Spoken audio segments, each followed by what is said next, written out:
No. Let me just get that out of the way. No, she's not. Sorry for the clickbait here, but I'm trying to build a channel here. Come on. Hello everyone, this is the One Nerd. I want to welcome you to my channel, and let's get right to the point here, shall we?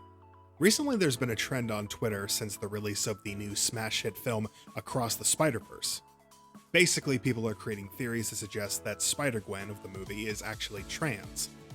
This is mostly propped up by the fact that there is a Protect Trans Kids flag in Gwen's bedroom in a blink and you'll miss it scene that I never personally noticed in either the trailer or the movie when I first saw it, as well as the fact that Gwen's costume in the movie supposedly has the colors of the trans flag as part of it. While this is sort of true, black is also a really big part of the costume design. Hey guys. Wanda? It's Gwen, actually. Oh, you know her. Very cool. Gwen's costume is still very new because she is still a relatively new character in the grand scheme of things. And it has had a few changes. The webs have been switched, for example, from blue to white in several instances.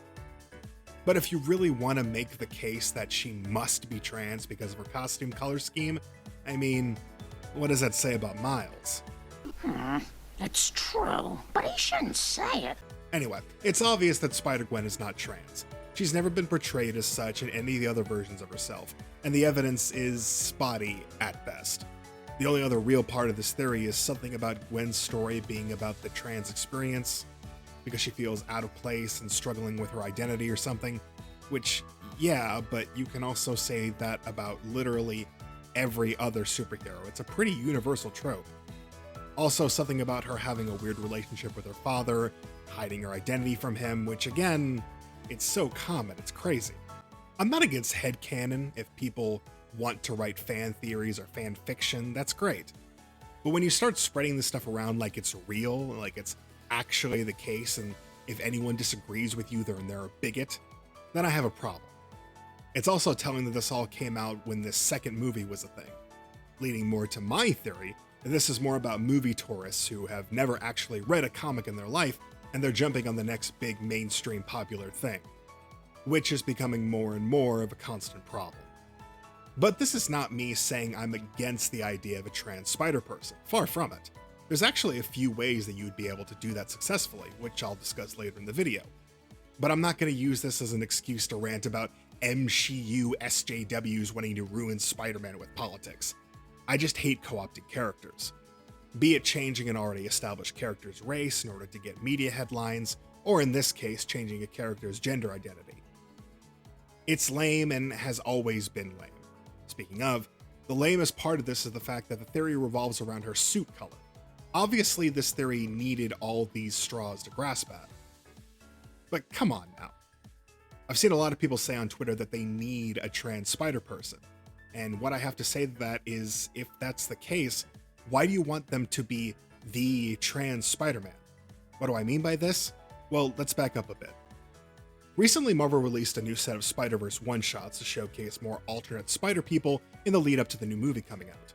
One of them was touted as the first gay Spider-Man, and they look exactly how you would imagine. That's a cute outfit. Did your husband give it to you?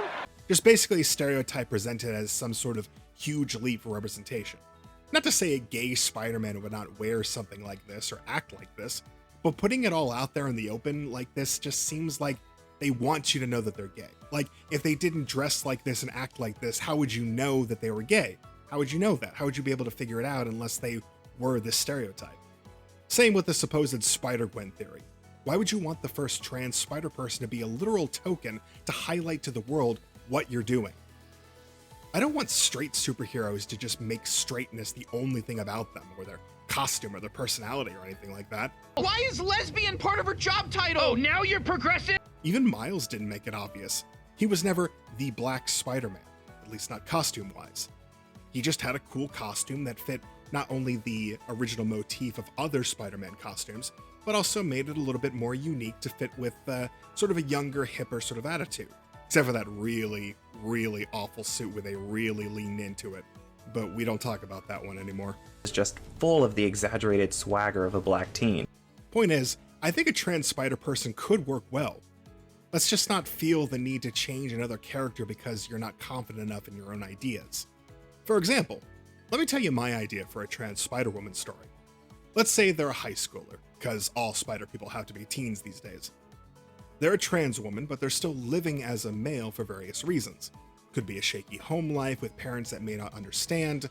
Could be that they go to a private school that's not cool, maybe a religious school, or just a general sense of not feeling comfortable enough to come out. Could work in a lot of ways, and with previous Peter stories, nerdy, shy, bullied, but incredibly smart. But for the sake of this story, we'll say that they do have another friend who's in a similar situation, an outcast of sorts. But the two get along well and get each other through things. But one day, the spider bite happens, and they get the powers and start to feel stronger and more confident. Not fully transitioning just yet because of the things I said before. But they're able to live the life that they want to live through the Spider-Woman persona.